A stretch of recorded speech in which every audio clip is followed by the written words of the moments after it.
Commander stood at the observation window of the deep space vessel Horizon's Edge and watched the alien warship grow larger against the darkness of space. She had seen many strange things in her 12 years of service, but nothing had prepared her for this moment. The vessel looked like something from a dream, all black metal and silver crystals rising up like the towers of some ancient cathedral. It was beautiful and terrifying at the same time. They had first contacted humanity only 18 months ago. They came with messages of peace and offers of trade, but everyone knew the truth behind their polite words. The Empire was old and powerful, spanning 300 star systems and countless worlds. They had ruled their corner of the galaxy for 4,000 years, and they looked at humanity the way a grown person might look at a child playing with toys. They were curious, perhaps, but not impressed. Earth's government had agreed to a cultural exchange. It was not really a choice. When an empire that old and that powerful asks for something, smaller civilizations learn to say yes. They wanted to send observers to Earth, and they wanted humans to come to there in return. They wanted to study humanity, to understand these strange, short-lived creatures who had spread across the stars so quickly. Was chosen for this mission not because she was a diplomat or a scientist. She was chosen because she survived things that should have killed her. The Titan station disaster had claimed 400 lives, but had walked out of the burning wreckage carrying 2 injured crew members on her back. The raiders had taken her ship hostage, but she had talked them into a ceasefire and then escaped with her entire crew. Once she had kept 27 people alive for 63 days on a dying vessel with nothing but emergency supplies and pure stubborn determination. The leaders back on Earth figured that if anyone could survive a year in an alien court that probably wanted humanity to fail, it was. Her shuttle crossed the gap between the 2 vessels and entered the landing bay of the ship. The cold hit her immediately when the doors opened. It was a deep cold that seemed to sink into her bones, and her breath came out in clouds of white mist. 4 guards waited for her, each one standing nearly 8 feet tall with skin of dark purple and eyes like pools of liquid gold. They did not speak to her, they simply gestured for her to follow, and she did. The corridors of the ship were designed to make visitors feel small and weak. The ceilings rose high overhead, and the walls were covered with carvings that showed the long history of conquest. Walked past images of battles and victories, of worlds burning and enemies kneeling in surrender. The message was clear. They had crushed greater civilizations than humanity, and they wanted her to remember that with every step she took. Kept her head high and her face calm, she would not give them the satisfaction of seeing her afraid. The throne room was vast and cold, and filled with hundreds of nobles. They stood in perfect rows on either side of a long path that led to a raised platform at the far end of the chamber. Their golden eyes followed as she walked, and she could feel their pressing down on her like a physical weight. On the throne at the end of the room sat Queen the Eternal. Had seen images of the Queen, but nothing had captured the reality of her presence. Was tall even by standards, her skin a deeper shade of violet than her subjects, her features sharp and elegant like a blade given flesh. She wore a crown that seemed to be made of living light, threads of gold and silver energy that wove around her head and cast strange shadows across her face. Her eyes were the same amber as her people, but there was something older in them, something that spoke of centuries of rule and power beyond anything could imagine. Had been queen for over 400 years, she had seen empires rise and fall, she had commanded fleets that burned worlds to ash, and now she looked down at this small human creature and waited to see what it would do. Stopped at the base of the platform and bowed, but not too deeply. She was a representative of Earth, not a conquered subject. "You are the human they send to learn our ways," said. Her voice filled the chamber without effort, resonating through the air like music made from ice and steel. "I am Commander, Your Majesty," replied, keeping her voice steady and clear. "I am here to represent Earth and to understand your people better." A murmur swept through the assembled nobles, did not need to understand their language to recognize surprise. Apparently, humans were expected to tremble and stutter before the Eternal Queen. They were expected to grovel and beg for. Did neither. Queen tilted her head slightly, studying the human before her with new interest. For a long moment, neither of them spoke. The silence stretched out until it became almost unbearable, but refused to break it. She had faced down pirates and survived disasters. She could handle a contest with an alien queen. Finally, lips curved into something that might have been a smile. It was small and cold, but there was a spark of genuine interest behind it. "Interesting," the queen said softly. "Perhaps you humans are not as fragile as we believed. We shall see how long your courage lasts, Commander. The court has broken stronger spirits than yours." Met the queen's eyes without flinching. "I look forward to proving you wrong, Your Majesty." Another murmur rippled through the crowd, louder this time, tinged with shock and something that might have been anger. No one spoke to the Eternal Queen that way. No one challenged her, not even in such small ways. but only laughed, a low and musical sound that seemed to catch everyone off guard.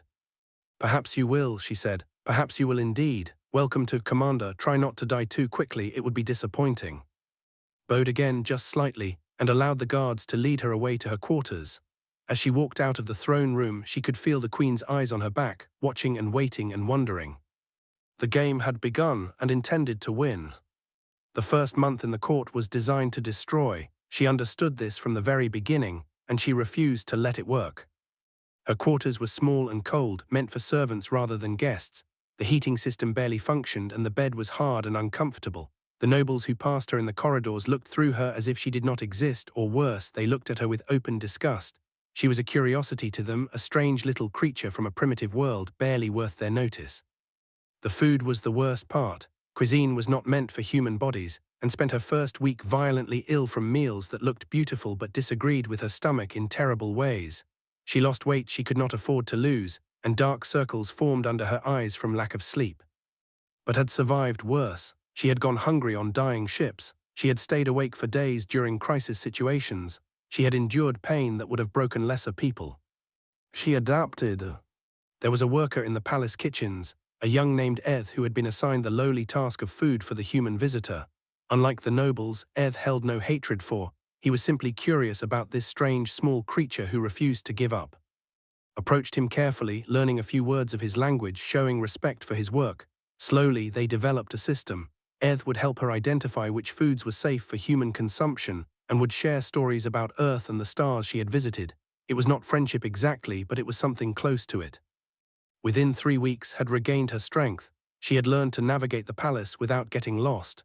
She had memorized the names and faces of every noble who had shown her cruelty, and she had noted which ones might be persuaded to friendlier feelings over time. The ceremonies were another test. The loved ritual and pageantry and their events could last for many hours. Visitors were expected to stand at attention throughout, never shifting their weight, never showing any sign of discomfort. It was a display of endurance and discipline, and they assumed the weak little human would fail. Learn to lock her knees without cutting off blood flow. She developed techniques to stay alert through boring speeches in languages she did not understand. She smiled through every hour of every ceremony, and she never once complained. The nobles began to whisper about her, not with respect, not yet, but with a new kind of uncertainty. The human should have been broken by now. Why was she still standing? The turning point came during the Festival of Eternal Stars, one of the most important celebrations in the calendar. The great hall was filled with thousands of nobles and dignitaries from across the empire. Music played from crystal instruments that made sounds had never heard before. Dancers moved in patterns that seemed to defy physics, their bodies bending in ways that human bodies could never match. Stood near the edge of the gathering, watching and learning as she always did. She had dressed in her finest Earth uniform, the dark blue fabric cleaned and pressed until it looked almost new. It was simple compared to the elaborate gowns and robes around her, but she wore it with pride. A young noble approached her. His name was Lord, and had already identified him as one of the cruelest voices in the court. He was tall and handsome by standards, with an arrogant tilt to his chin and cold amusement in his golden eyes. "Tell me, human," he said loudly, making sure everyone nearby could hear him. "How does it feel to know that your entire civilization will be forgotten before our queen finishes her morning tea?" Laughter rippled through the crowd. Other nobles turned to watch, eager to see the human embarrassed and humiliated once again. Set down her cup with deliberate care. She took a slow breath and looked up at Lord with calm, steady eyes. "I think, Lord, that you misunderstand what makes a species memorable." The laughter stopped. The crowd went quiet. Even the music seemed to fade as attention focused on this small human daring to speak back to a lord of the empire. Continued, her voice carrying clearly through the sudden silence. "Your people have had 4,000 years to shape this galaxy. In that time you have built a magnificent empire. Truly, the accomplishments are worthy of admiration and respect." She paused, letting her words settle before continuing. "My people have been among the stars for less than 3 centuries. In that time, we have cured diseases that your scientists thought impossible to treat. We have developed communication technologies that your engineers are still trying to understand. We have formed alliances with 17 species that your empire ignored because you thought them beneath your notice." Stood up from her seat, and though she was shorter than everyone around her, something about her presence seemed to fill the space. "Time is not the measure of a people, Lord. It is what we do with the time we have. and humanity has done more with 300 years than many civilizations accomplish in 3,000. Lord's face twisted with anger, but before he could respond, another sound cut through the silence. Applause. It came from the raised platform at the end of the hall, where Queen sat on her throne of light and shadow. The eternal Queen was clapping slowly, her amber eyes fixed on with an expression that mixed surprise with something that looked almost like approval. "Well-spoken, Commander," said, and her voice carried across the entire hall. "It seems the human has teeth after all." The other nobles did not know how to react. Some looked angry, some looked confused, but no one dared to contradict their queen, and so Lord was forced to bow and retreat with his pride in tatters. Bowed toward the throne, acknowledging the queen's support, then calmly returned to her place at the edge of the gathering. Her heart was pounding, but she kept her face serene. She had won this battle, but she knew the war was far from over, and she had just made powerful enemies.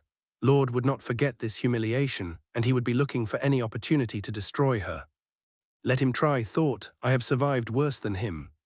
From her throne, Queen watched the human woman with newly awakened interest. For the first time in many years, something unexpected had happened in her court. The Queen found that she quite liked the feeling. As the months passed, found herself summoned to private audiences with Queen more and more often. At first, these meetings felt like interrogations. The Queen would ask question after question about human culture, human history, human nature. She wanted to know everything, from the way humans raised their children to the foods they ate to the stories they told each other before sleep. Answered honestly, holding nothing back. She spoke about Earth's beauty and its flaws, about humanity's greatest achievements and darkest failures. She told stories of war and peace, of love and loss, of the endless stubborn hope that had carried her species from caves to the stars. Slowly, the interrogations became conversations. The Queen's questions became less demanding and more curious. She started stories of her own, tales from her 4 centuries of rule that she had never told anyone else, and conversations became something that felt almost like friendship. One evening, invited to walk with her through the palace's crystalline gardens. These gardens were the Queen's private sanctuary, a place where even the highest nobles were forbidden to enter without invitation. The plants here were like nothing had ever seen, flowers that sang soft melodies when touched, trees with bark that glowed and that shifted with the viewer's mood. They walked in comfortable silence for a while and realized how rare this must be for the Queen, spent her days surrounded by advisors and servants and nobles who wanted something from her. Everyone who spoke to her had an agenda, a request, a scheme, but had nothing to ask for. She simply walked beside the Queen and enjoyed the strange beauty of the alien garden. "We have become complacent," said suddenly, her voice soft and thoughtful. "My people, I mean. 4 centuries I have sat on that throne, and I cannot remember the last time I felt truly surprised by anything." She turned to look at, and there was a vulnerability in her eyes that the commander had never seen before. "Until you came, Commander, you surprised me." Smiled slightly. "I am not sure if that is a compliment or a warning, Your Majesty." "Neither am I," the Queen admitted. "But it is the truth. Your people fascinate me. You live such short lives, yet you burn so brightly. My subjects measure their plans in centuries. Yours measure them in decades, sometimes in years, and yet you accomplish so much." They paused beside a fountain where waters of pale blue light rose and fell in patterns that seemed almost alive. Watched the display for a moment before responding. "Your people are not complacent, Your Majesty, they are afraid." Sighs narrowed. "Afraid, the Empire fears nothing." "Everyone fears something," said gently. "Your people fear change, they fear being surpassed. They have been at the top for so long that they have forgotten what it feels like to struggle, to strive, to fight for their place in the universe. That kind of fear makes people cruel. It makes them want to push down anyone who might threaten their position." The Queen was silent for a long moment. When she spoke again, her voice was very quiet. "And humans, what do humans fear?" Laughed softly. "Humans are terrified, Your Majesty. We are afraid of everything all the time. We are afraid of dying too soon and living too long. We are afraid of failure and success. We are afraid of the dark and what might be hiding in it." She turned to face the Queen directly, her eyes meeting those ancient amber depths without flinching. "But here is the difference. We are too stubborn to let our fear stop us. Fear tells us not to explore that unknown planet, and we explore it anyway. Fear tells us not to trust that alien species, and we extend our hand in friendship regardless. We are afraid, but we act anyway. That is what makes us human." Stared at her for a long moment, and something shifted in the Queen's expression. Something that looked like understanding, perhaps even admiration. "You are a remarkable creature." I am just a human, Your Majesty, we are all like this. 3 weeks later, the assassination attempt came. It happened during a diplomatic reception, a formal gathering to celebrate the signing of a minor trade agreement. Stood near the edge of the room as she usually did, watching the nobles move through their complicated social dances. Queen sat on a smaller throne at the head of the hall, receiving guests and accepting their tributes of loyalty. A servant approached the queen with a goblet of wine on a silver tray, watched the scene without concern at first. She had seen this ritual many times before. But something made her look closer. The wine caught the light strangely, with just a hint of that seemed wrong, and there was a smell faint but unmistakable to someone who had visited as many worlds as had. Compound, a deadly poison derived from a plant that grew on Prime, one of the Empire's outer colonies. It was supposed to have been eliminated centuries ago, but had encountered it during a medical emergency on a frontier station years before. She had watched 3 people die from its effects, and she had never forgotten the sight. The queen raised the goblet to her lips. Moved without thinking, she crossed the distance between them in 3 quick strides and knocked the goblet from his hand. Wine splashed across the floor, and the golden cup rolled away with a clatter that seemed impossibly loud in the sudden silence. The room erupted in chaos. Guards drew their weapons, nobles screamed and retreated. Lord pushed forward through the crowd, his face twisted with rage. The human has attacked the queen, seize her, execute her. Ignored him, she kept her eyes on, who was at her with an unreadable expression. That wine was poisoned, Your Majesty. Compound, I recognized the smell. Lies, Lord shouted. She is trying to create chaos. She is a spy, an assassin. Then analyze the wine, said calmly, her voice carrying over the noise. Test it right now in front of everyone. If I am wrong, you can execute me. But if I am right, then someone in this room tried to murder your queen. She turned to face Lord directly, and something in her eyes made him take a step backward. Is still grown on Prime, my lord. I believe that colony falls under your provincial authority. Perhaps you can explain how this supposedly extinct poison came to be in the queen's wine. The drained from Lord's face. Queen rose from her throne and the entire room fell silent. Her eyes had gone cold, colder than the void between stars. Arrest Lord, she commanded. Arrest his known associates, and analyze that wine immediately. The guards moved to obey. Lord tried to run, but he was seized before he could take 3 steps. As he was dragged away, he turned to look at with pure hatred burning in his eyes. This is not over, human, this is not over. Met his gaze without fear. The trial of Lord and his conspirators lasted for 3 weeks, and it revealed corruption that ran deeper than anyone had imagined. Under questioning, the conspirators confessed to decades of secret dealings with hostile powers outside the Empire. They had been stealing resources, selling information, and building a network of supporters who were loyal to them rather than to the throne. Their plan was not simply to kill Queen. They intended to replace her entirely, to take control of the Empire and reshape it according to their own ambitions. Watched the proceedings from a place of near the Queen's throne.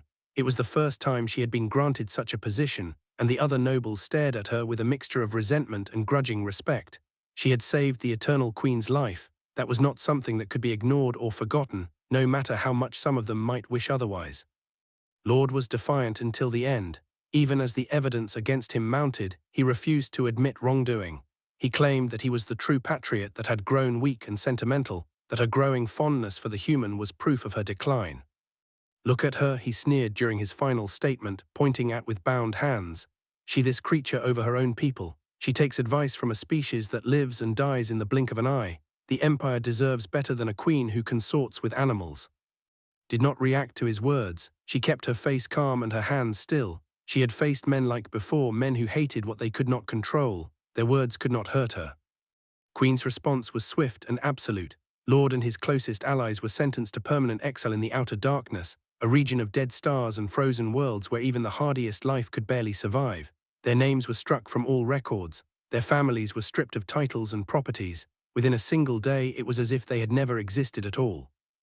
The other conspirators received lesser punishments based on their level of involvement. Some were sent to in distant mining colonies. Some were stripped of rank and forced into service as common workers. A few, who had been coerced or deceived into participation, were given the chance to prove their loyalty through years of humble duty. It was harsh justice by human standards, but understood that had no choice. Treason against the throne could not go unpunished. Weakness would only invite more betrayal. In the days following the trial, the atmosphere in the palace shifted. The nobles who had treated with contempt now approached her with cautious politeness. The servants who had once ignored her requests now hurried to fulfill them before she even finished speaking. She had proven herself in a way that the court could not dismiss, and they were forced to recalibrate their understanding of this strange human woman. One evening, a week after the sentences were carried out, Queen summoned to a private meeting in the Queen's personal chambers. It was one that had never been extended to any outsider in the history of the Empire. The chambers were beautiful in a way that made breath catch.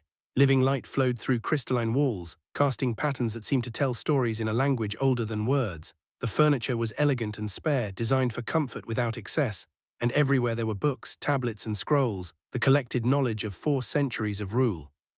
Stood by a window that looked out over the glittering cityscape of the capital, she was dressed simply by her standards, in a gown of deep blue that reminded of Earth's oceans. Without her crown and ceremonial robes, she looked almost ordinary, almost approachable. "I have a proposal for you, Commander," the Queen said without turning around, "one that has never been made to an outsider in the history of our empire." Clasped her hands behind her back, a habit from her military training. "I am listening, Your Majesty." Turned to face her, and there was something in her amber eyes that had not seen before. Hope, perhaps, or maybe just the weariness of someone who had carried a burden alone for too long.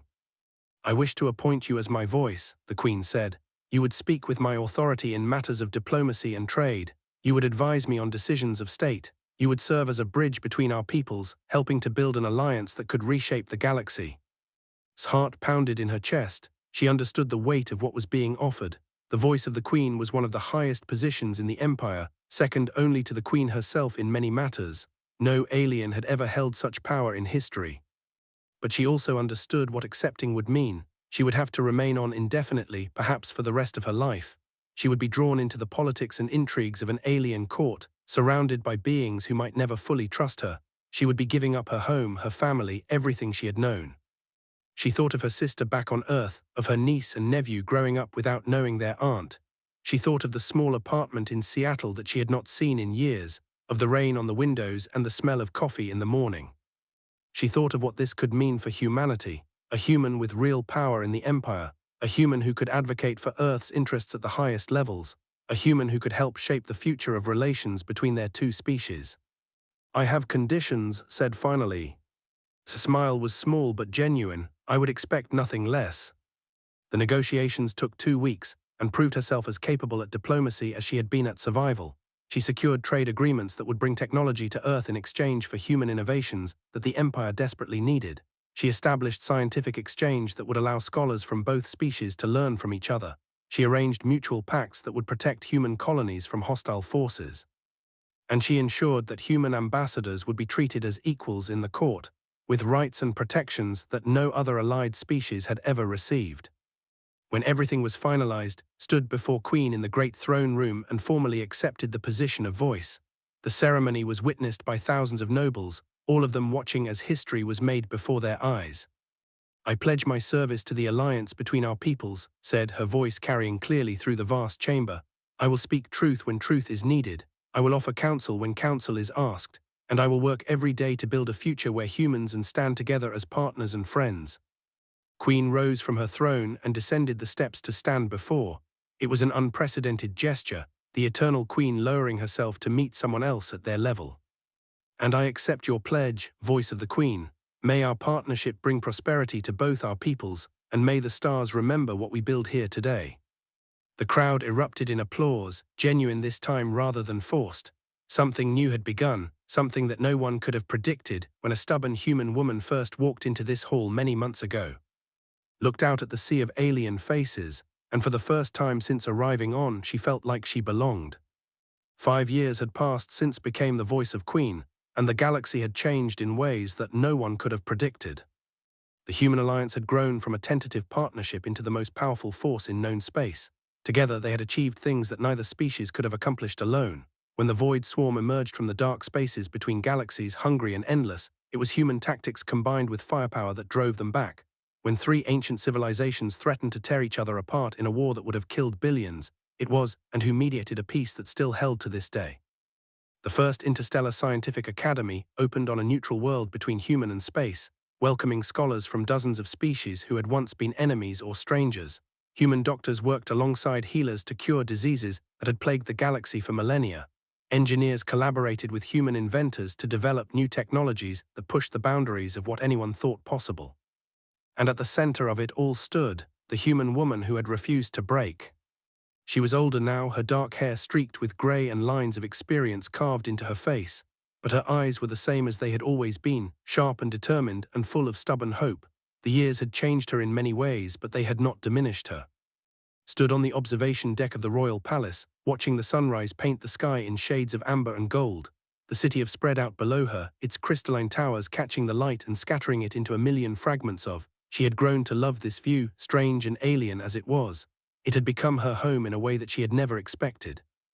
Behind her, the doors opened with a soft whisper of sound. She did not need to turn around to know who had entered.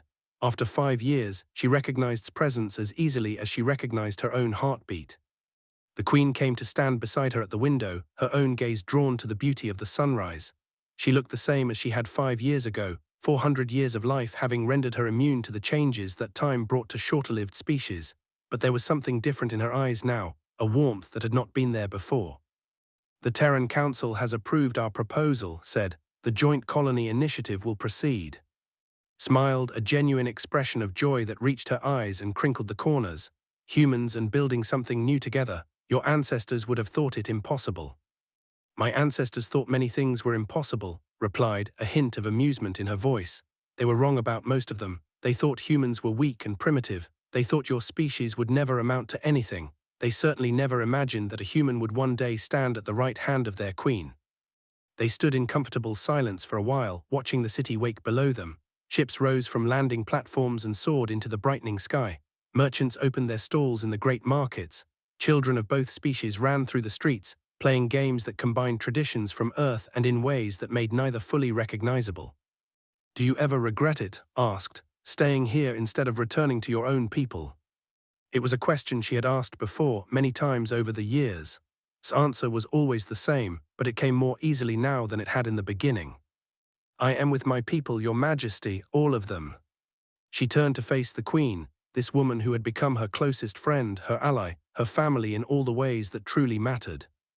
"That is the thing about humans, you see. We have never been good at staying in one place. We have never been content with just one home. We spread and we connect and we build bridges across the spaces that divide us. Wherever we go, we carry home with us, and wherever we find people who accept us, we find new homes." She looked back out at the city, at the ships rising toward the stars, at the children laughing in the streets. "Humanity is not just one world anymore. It never really was. We are everyone we touch, everyone we love, everyone who takes a chance on us. And right now, standing here with you, looking at what we have built together, I have never felt more human." Reached out and placed her hand over us, a gesture that would have scandalized the court 5 years ago, but now felt as natural as breathing.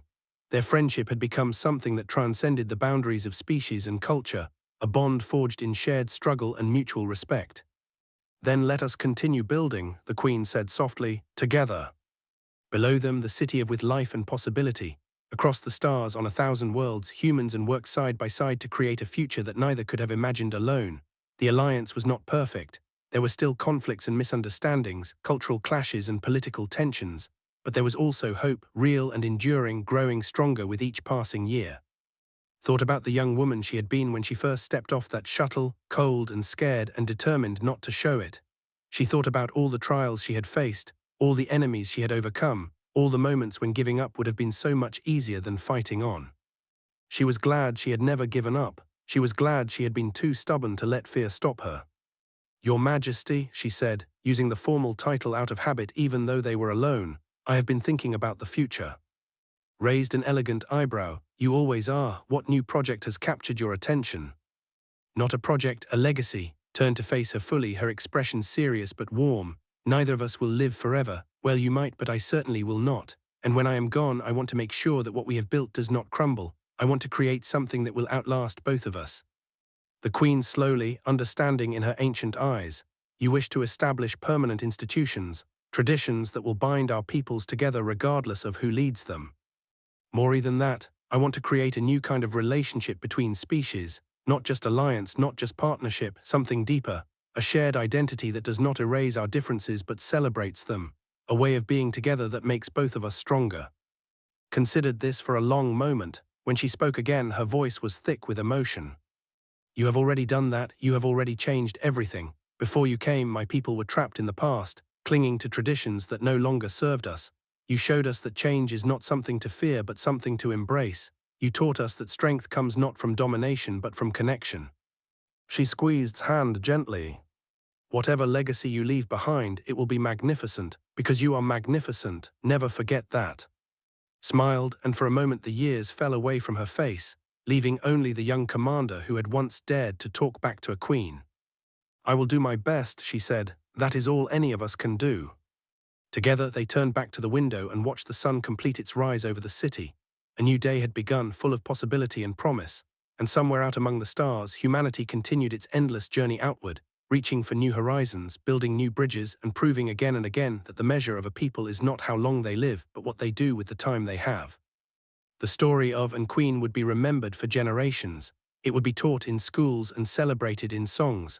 It would inspire countless others to reach across the divides that separated them and find common ground with those who seemed different. But for now, in this quiet moment at sunrise, two friends simply stood together and watched the light spread across their shared world. It was enough, it was more than enough. It was everything.